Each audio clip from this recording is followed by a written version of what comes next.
Jen, you raised a very valid point earlier around accountability, and there's probably EdTechs listening in now.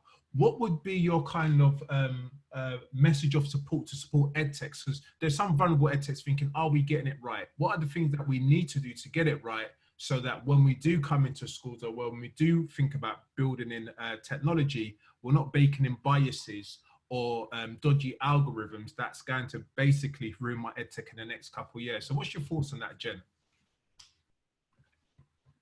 There's a lot there. I mean, I think the questions really come down to, as you said, you know, why is it being adopted at all? And is the child at the center of this product? And if it's really about product, and the EdTech company is really not looking at it from a child's perspective, they're probably missing something important. And we find, at least, we're about to bring out a report looking at the whole of the data flows across the state education sector. We've been mapping it for about 5 years now, both the state systems, you know, accountability systems, the statutory testing, the school censuses, and then the EdTech sector.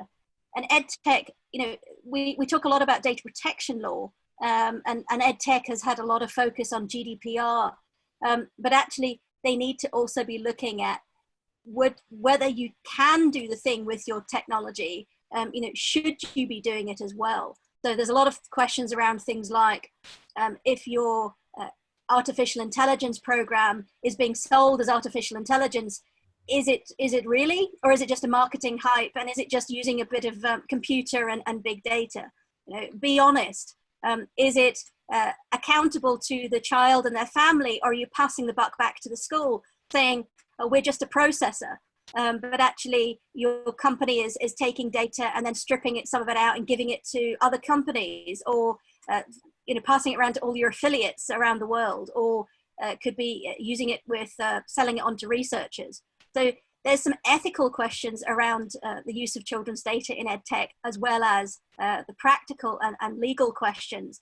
I think a lot of the time schools really need better support. They haven't got good infrastructure at the moment to do that due diligence. They haven't got the expertise and knowledge that some of the emerging technologies demand, because it's really unfair to put a teacher or school really in that position where that knowledge isn't something that they have been given and they're suddenly expected to do. So Scotland has a very good system, I think, of, you know, regional, I mean, partly because of their education system structure is still different, but their local authorities have a regional model of expertise, and they approve or decline apps and EdTech on the basis of various criteria that the local authority sets.